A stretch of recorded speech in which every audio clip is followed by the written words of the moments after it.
this session of the EMS Smriti lecture series. My topic today is democracy and dictatorship in India.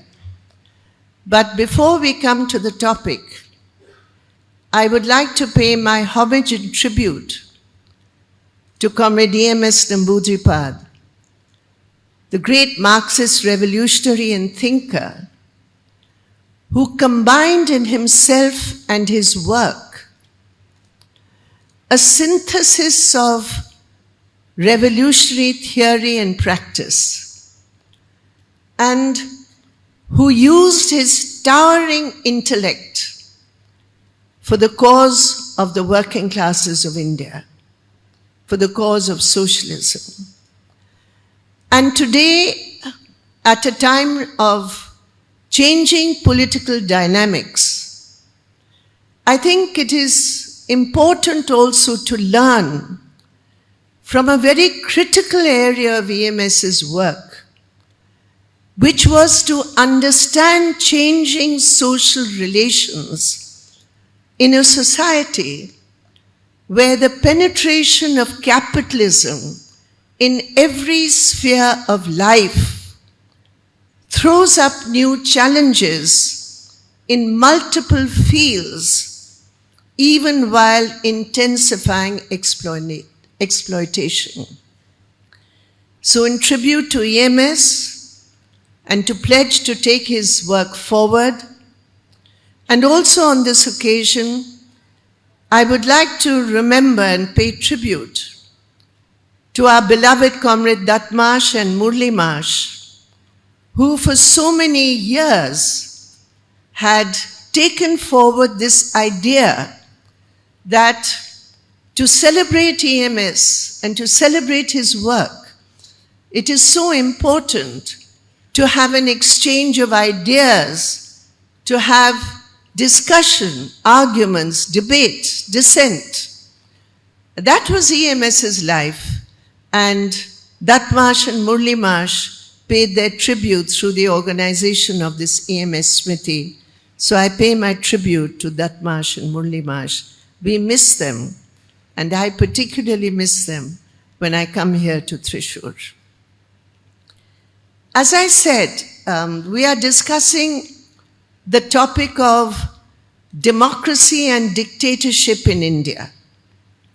Now, I did a quick Google search to see what is the kind of common definitions which come up when we talk about democracy and dictatorship. And I found the commonest definition used, whether in textbooks or in papers, is what I thought a rather narrow definition, which is, quote, democracy is described as a system of government which is chosen by the entire population or eligible members of the state through elected representatives. And dictatorship is defined as a form of government where a single individual or group of people wield power without any limitations to constitutional authority.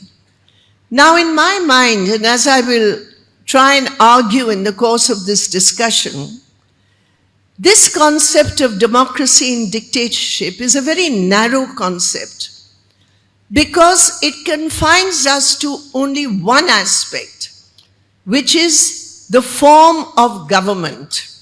So a form of government, according to this understanding, is either democratic or it is dictatorial.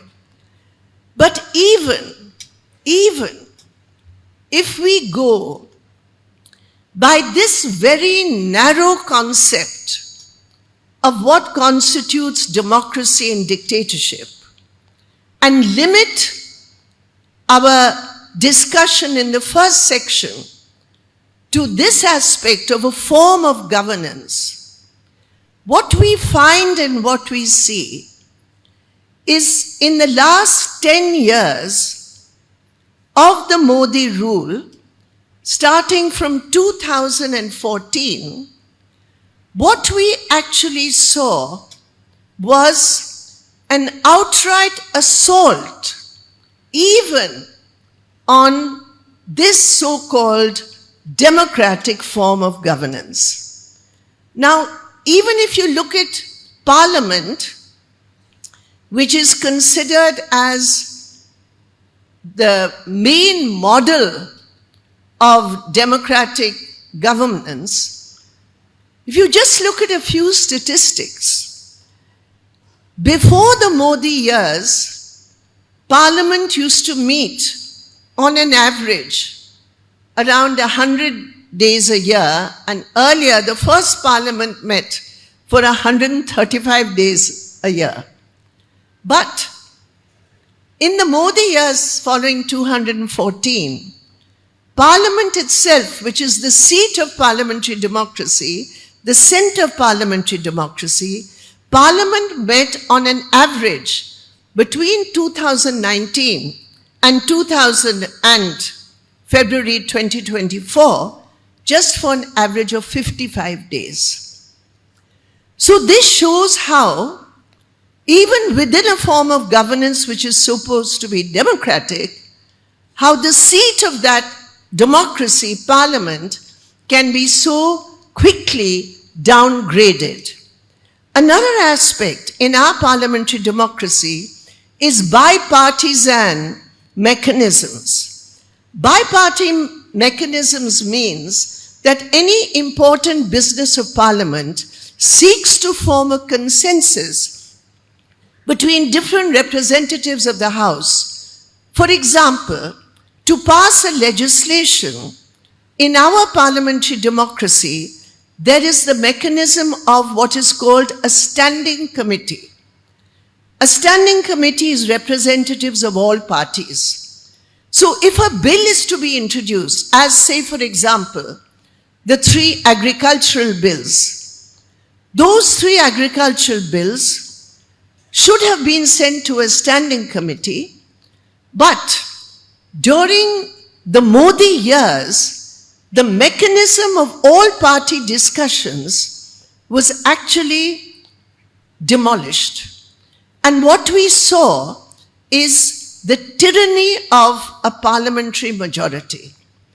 By a tyranny of parliamentary majority, I mean you can have a democratically elected majority, but if that democratically elected majority has its sole purpose of destroying protocols, destroying precedents, you'll be surprised to know that earlier on, before 2014, all bills, in other words, all bills which ultimately became laws, were sent to the Standing Committee for scrutiny, discussion, and amendment in 73% cases of bills.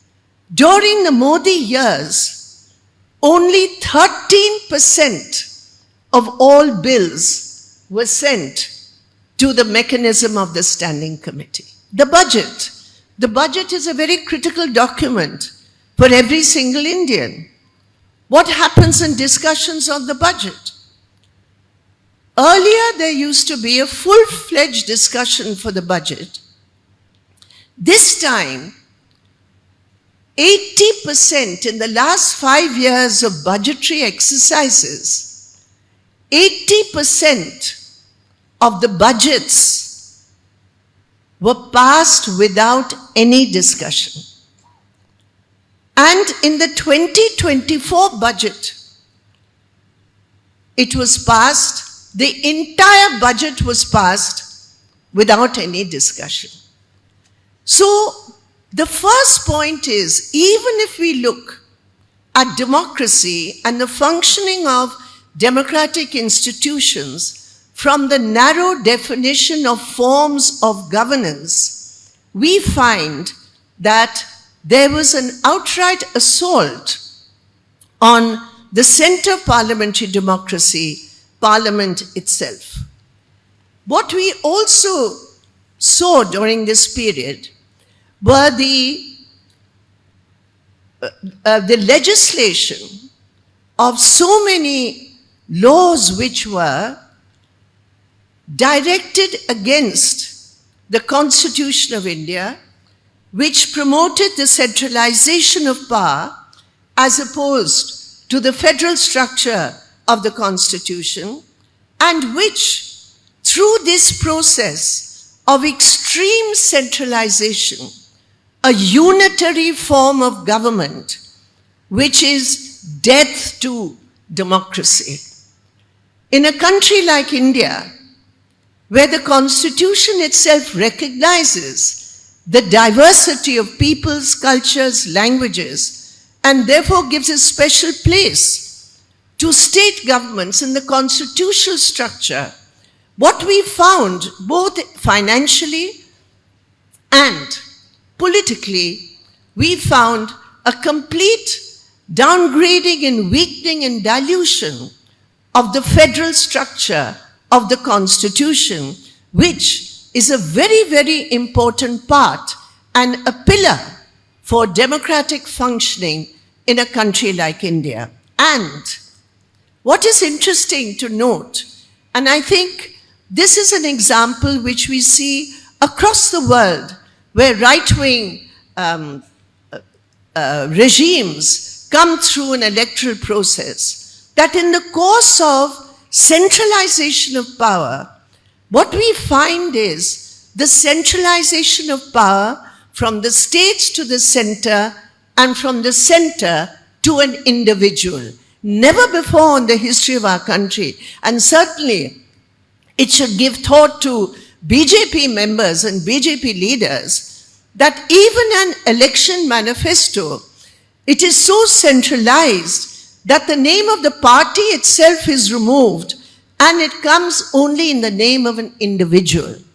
Now that can be a party's choice, but as far as parliamentary democracy is concerned, the concentration of powers in an individual, the promotion of the cult of the individual, the promotion of the quote-unquote strong man in democratic politics is an anathema to democratic politics. So much so that we saw in the Indian context the supreme leader describing himself as being non-biological and being directly sent by Paramatma. Now, we can make fun of it, but to me it seems symbolic of the drive towards the agenda of one leader, one party, one center. So look at it in that way. It was also in this period, my dear friends, where we saw the worst and the most extreme forms of inequality growing in India. I think you know that today India has been defined as one of the most unequal societies in the world, where just 1% of the richest Indians own 40% of India's wealth. So these trends which we have seen in the last 10 years, I would describe it as a hollowing out of democratic structures and institutions which were mandated by the Constitution to be autonomous.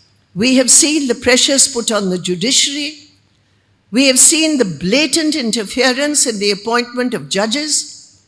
We have seen the unconcealed use of central agencies to hound and arrest opposition leaders, democratic dissenters, and we have seen the unprecedented use of draconian laws.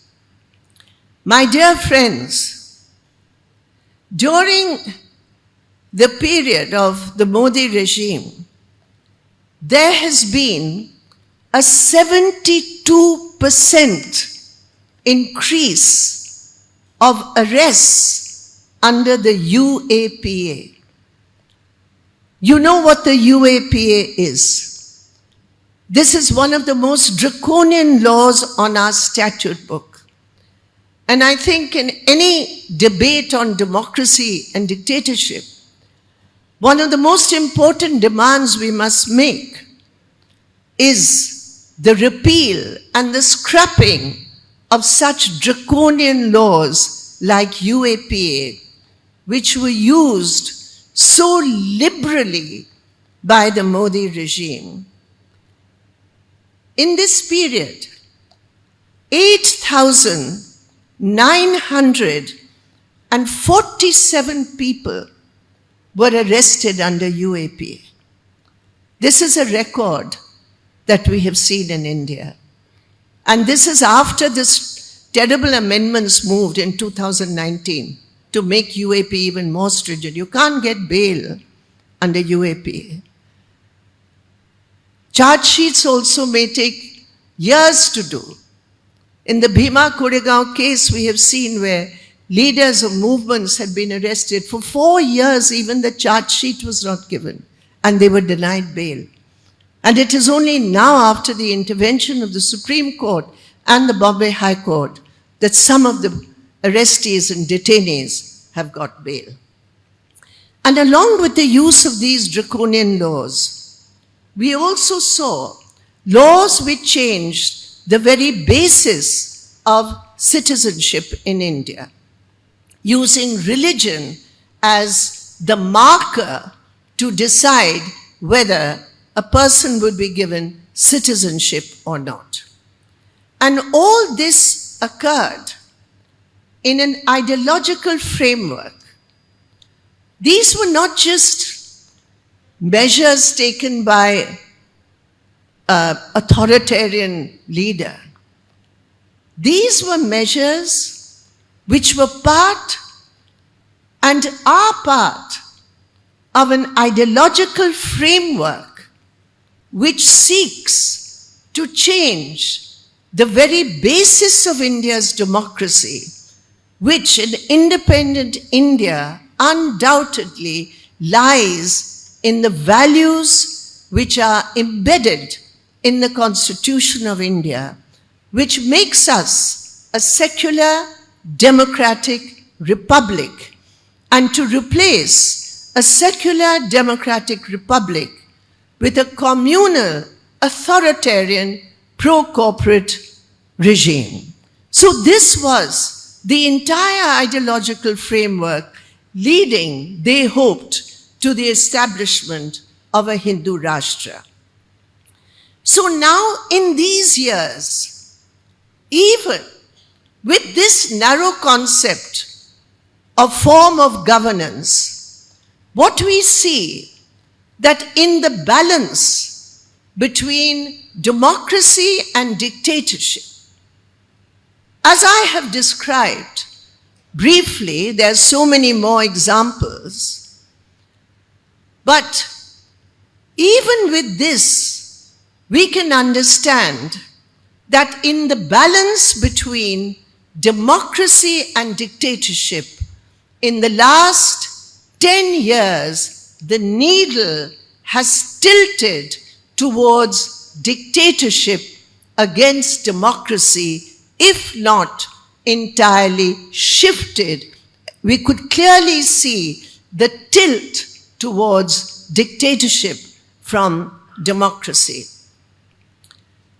But when I speak about dictatorship, I am not referring to the classical form of dictatorship as was described by my search and what I have read out to you at the outset of this discussion. In India, as in different parts of the world, the victory of right-wing forces have seen the growth of new forms of authoritarianism.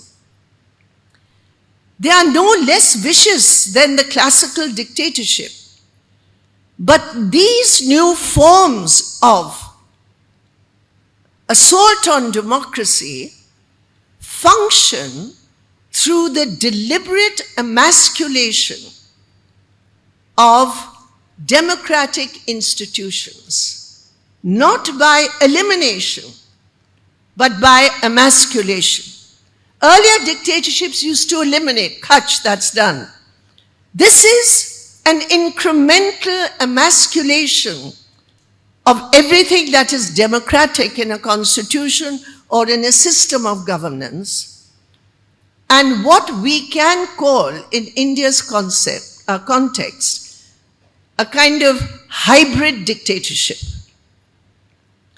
So it's not a classical form of dictatorship, but looking at its forms, we can call it a kind of hybrid dictatorship. Now, it is in this context of where India was heading, where the tilt was tilting, where the shift was shifting, that we had the Lok Sabha elections. Now, yesterday's discussion, many of you were present, and there was a very detailed discussion about the Lok Sabha elections, so I'm not going into that, but only from the point of view of this understanding of democracy and dictatorship and forms of governance, we can say that the fast-growing tilt towards dictatorship has, through the electoral verdict, through the will of the people of India, suffered a setback, one could say a severe setback, because the trends moving towards the total emasculation of democracy, and who knows, perhaps the replacement of many of the institutions, because if the goal of 400 plus was to replace the Constitution of India, we cannot predict what would have happened, but what we can say is that the election results have undoubtedly reversed, not totally, but have proved to be a setback to the tilt towards a stronger hybrid dictatorship. And what I would also like to point out in this, that of course it is true that the opposition or the India platform or the combination of opposition parties fell short of the majority by 32 seats. The BJP, as you know, lost 63 seats. But I think it is not just a question of seats which were lost. And although the India platform fell short of a majority, I would consider this a moral victory for the people of India and for the opposition parties who represented them. A moral victory. Even though you fell short of a majority by 32, why do I say it's a moral victory? Because, as I have said, these elections came at a time when there was no level playing field in parliamentary politics at all. I mean, forget it. What happened with the Election Commission, a constitutionally mandated body to act impartially? What was impartial about it? From the word go, every single action of the Election Commission was designed to serve the interests of the ruling regime. It was amazing, never before in our history. Once a model code of conduct is implemented, never before in our history, have the leaders escaped. If Prime Minister Modi made the most horrendous communal speech in Banswara and Rajasthan, outright communal speech, what does the Election Commission do? It does not point out that it is Modi who has made the speech. They give some general notice to the Bharatiya Janata Party to prevent their leaders from making hate speeches. Never before in history. It is always the individual who is held accountable during the course of the election campaign. Apart from the Election Commission, we know the huge amounts of money, 8,500 crore rupees on electoral bonds and counting, because there was so much more money which was received through a most corrupt avenue of quid pro quo or extortion. So the Election Commission, the money, the use of central agencies to intimidate, bully, split the opposition, to buy out people, to threaten people. Never before have two chief ministers been arrested on the eve of elections. Never before. And therefore, you go into an election in a tilted for dictatorship position where there is no level playing field. You fight the elections with the support of the people of India. You ensure the defeat of the one-party majority of the BJP. And that is why I call it a moral victory for the India platform and all the opposition parties, and a defeat for the one-party rule of the BJP. However, in this context, I must point out that I have seen several commentaries in which the celebrations of the defeat of the 400 plus slogan are leading to a sort of an, I would say, exaggerated assessment that this is the end of one-party dictatorship, or this is the end of the dictator, and now Modi will have to bow before the allies and so on. I mean, there is a shift, there's no doubt about it. As I have said, it's a setback. But we should not on any count underestimate the deep roots of this tilt towards hybrid dictatorship, which is based on a Hindutva platform, which is a highly communal platform, which is not limited just by an assessment of votes. We would be very mistaken if we did that.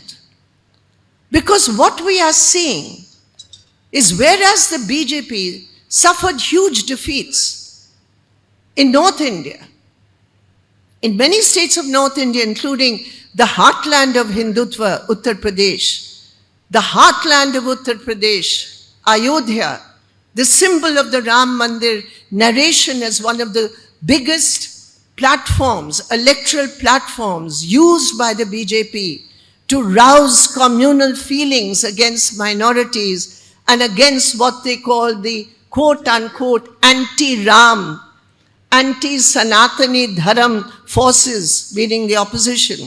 All that was defeated. That's good. But there has been an increase, an expansion of the BJP in many states, including South Indian states, including Kerala, where there has been an increase across of an average. In some seats, much more, but on an average, 3% votes. Here in Thrissur, the people of Thrissur have elected, for the first time in Kerala's history, a member of parliament belonging to the BJP who is now a member of the government. He may not be happy because he may have expected something else. But the question is that we cannot underestimate the power of that ideology which exists in India today, and the challenges, I believe, that face us. The way the BJP will try and utilize its position of power to reverse the reality of not having a one-party majority are things which are in the future, but remembering the past is being able to decipher the future. Understanding the past and the present is a way to anticipate the future, to understand the challenges. And therefore, I think it would be extremely, I would say, illusory for us if we thought that the battle is even half over. No, it is not. Not at all. But yes, the people of India have spoken, and they have provided a democratic space for us to go forward. And I would also just like to mention, in Orissa, with the sweep that the BJP has established, I don't know whether we are aware that the person chosen as the Chief Minister of Orissa, a long-time RSS tribal leader, a strong RSS, staunch RSS tribal leader, just 2 years ago, he was sitting on dharna along with the Bajrang Dal people and the Hindutva Sangh Parivar people, demanding the release of Dara Singh, who was convicted for the brutal murder of Graham Steins and his 2 children. You remember Graham Steins, the missionary who worked among the tribals of Orissa, who was brutally burned to death along with his 2 children, minor boys. And the present tribal chief minister was sitting on dharna demanding his release. This is the kind of challenge that we face. I don't know. The Gujarat government did release the killers and the rapists in the Bilkis Banu case. I don't know if that is the kind of situation we are now going to face in Orissa, with the chief minister having actually sat on dharna demanding the release of Dara Singh. We don't know whether that will lead to another Bilkis Banu case in the Graham Steins case in Orissa. But I give you this example just to point out that it is a much deeper challenge that we face. And with the help of the people of India, because we have seen the importance of the Kisan struggles in this entire development of creating a democratic space. It was in all the centers of Kisan struggle, in Rajasthan, in Punjab, in Haryana, in West UP, in Maharashtra, where the BJP lost 38 seats. This is a remarkable transformation, a transfer of struggle on people's issues, on struggle for people's rights, on struggles for justice. It's a remarkable transfer of that struggle into a political message to punish those responsible for the repression against the Kisans. So these are some of the lessons that we learn in the struggle for democracy in India. But the question today before us in this discussion is, what makes democracy so vulnerable to the forces of dictatorship? Why should it happen that a country like India, an independent country which has fought for its freedom, what is it that makes our democracy so vulnerable to these kind of assaults? And for this, I think, I would like to elaborate on 3 concepts developed by Comrade EMS and other Marxist thinkers, and also Dr. Babasaheb Ambedkar. The first concept is the concept of economic democracy. We have been talking about forms of governance as being democratic. No, that is only one aspect of democracy.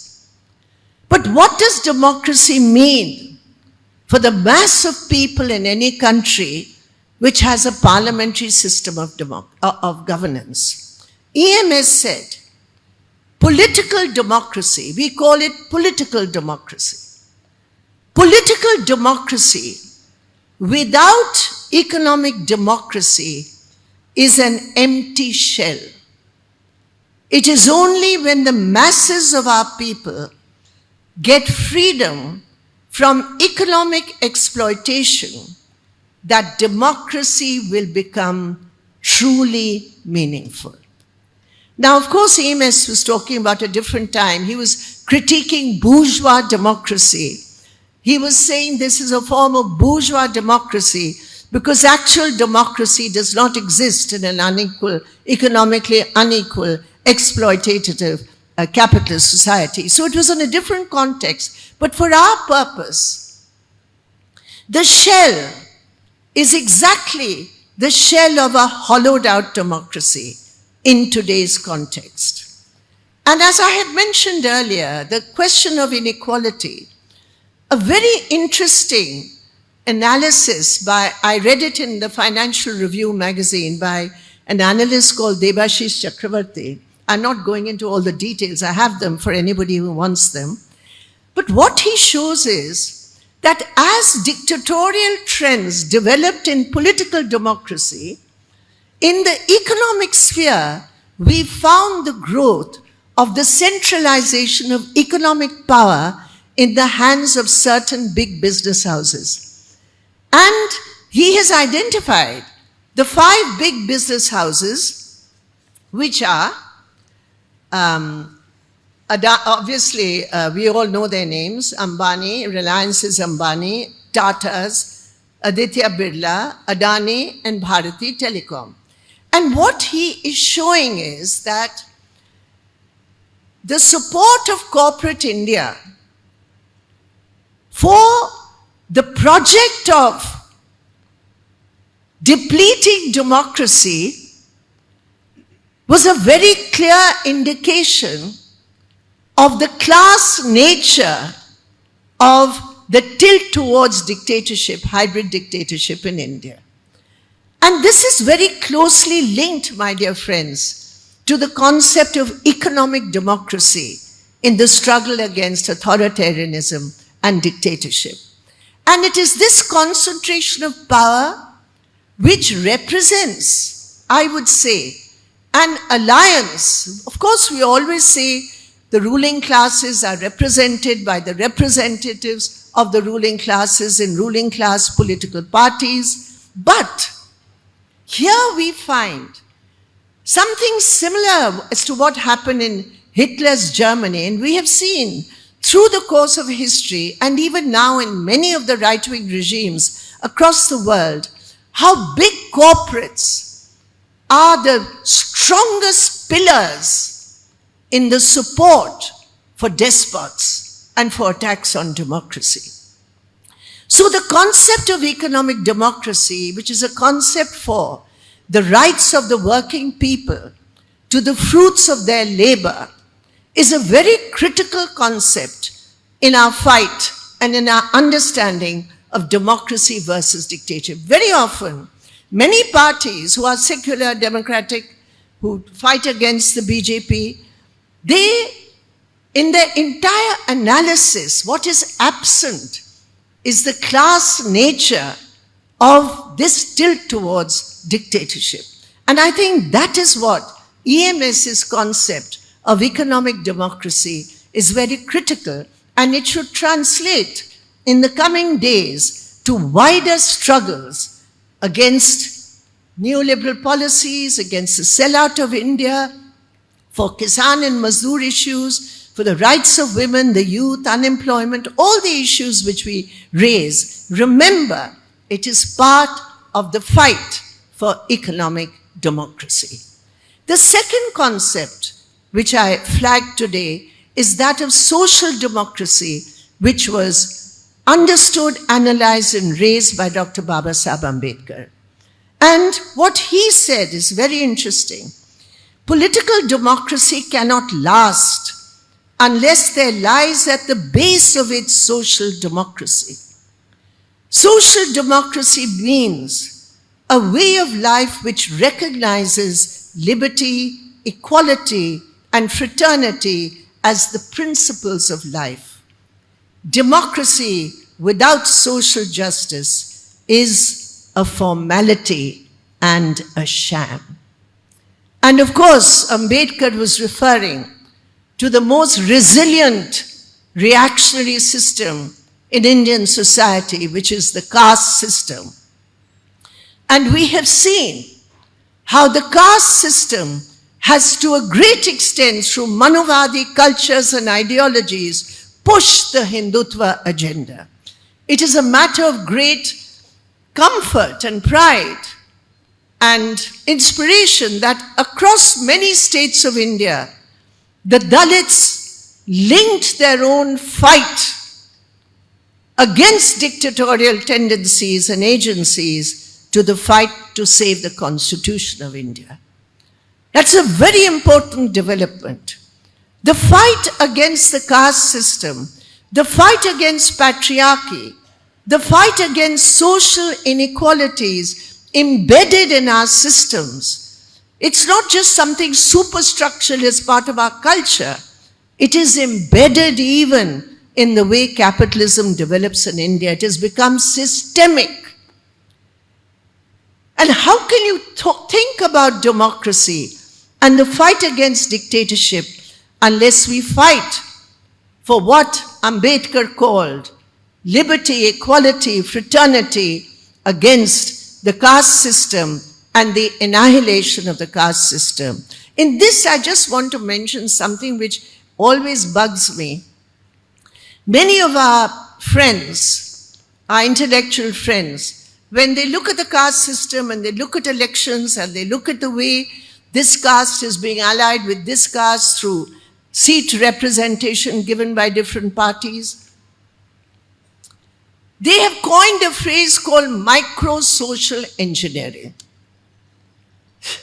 What is this micro-social? There's no such this. Don't approve of a cynical strategy which actually manipulates caste. It is a manipulation of caste. This caste with that caste, and the BJP has become master of the art. But don't forget, it is not to annihilate the caste system. It is to use the caste system. It is to build different caste alliances within the toxic caste framework of India. And therefore, to reach social democracy, we must fight against social inequalities is one of the most intrinsic parts of our fight. The third and final concept is linked to the first two. And this is to examine the cultural world and how cultures are developed. For example, nationalism. The way nationalism is now defined, linked to Hindutva, linked to Hindu identities, demonizing all non-Hindus, all minorities, and particularly the Muslim minorities being anti-national. These cultures which develop through different political agendas, sometimes we ignore this aspect and we just think in terms of this vote and that vote, whereas the battle really is for people's minds. People's minds, we can reach people's hearts. But to reach people's minds, we need to engage, understand, resist, fight ideologically. And this is where our youth and students, our young people, this is where that great challenge lies. This is where our energies must be pooled together to be able to challenge the cultural world, where we think, and that is why Ambedkar said, democracy in India is only the topsoil, because underneath the topsoil there is deep inequality and cultures which promote inequality. We are being punished for being poor because of a sin we have created in our previous lives. Or this is our station in life, we must accept. To be Indian means to be tolerant, to be acceptance, tolerant and acceptance, yes, but not of the wrong values of hatred, subordination and domination. So this is the ideological battle. So when we talk about the fight and the balance between dictatorship and democracy, I really challenge this whole concept of India being, quote unquote, the mother of democracy. Because we have seen through various times of our history the very cruel rule of unequal societies, communities, caste, gender. And if we look at economic and social democracy as part of democracy and not just a form of governance, then we have to question ourselves and to pledge to take forward the space that the people of India have provided in the setback to the forces of authoritarianism and communalism, and to take our struggle forward. We have to regather, remobilize, and come together with a renewed strength to take our struggle for democracy forward. I thank you very much. And once again, I pay my tribute to Comrade E.M.S. Namboodirpad. Thank you.